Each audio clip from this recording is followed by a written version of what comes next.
योग्य नव्हती या सगळ्या विद्यार्थ्यांना मार्गदर्शन करणं आवश्यक आहे पुढच्या वाटचाली। पहिली गोष्ट म्हणजे विद्यार्थ्यांवरती ही वेळ ज्यांनी आणली त्या मोदीजींनी आणि अमित शहानी विद्यार्थ्यांची आणि विद्यार्थ्यांच्या कुटुंबियांची माफी मागितली पाहिजे।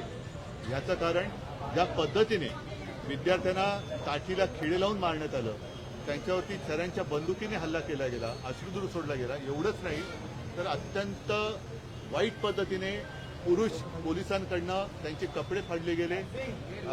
ज्या पद्धतीने तो व्हिडिओ मी पाहिला, एक ती मुलगी पुढे जाते आणि तो पोलीस पाठवून तसा तो मला बोलायला सुद्धा लाज वाटते।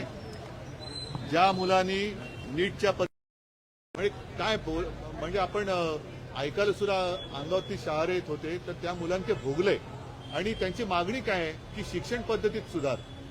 साधी मागणी होती, जे तुम्ही आत्ता करताय ते तुम्ही पहिल्या दिवशी त्यांच्याशी बोलून करू शकत होतात, पण तुम्हाला अतिरेक्यांशी बोलायला पाहिजे, पाकिस्तान्यांशी बोलायला काय वाटत नाही, पण आपल्याच देशाचे जे भाग्यविधाते आहेत त्यांना तुम्ही झुरळ म्हणताय, त्यांना तुम्ही भरकटलेले म्हणताय, काय पुढे देश चालणार कसं?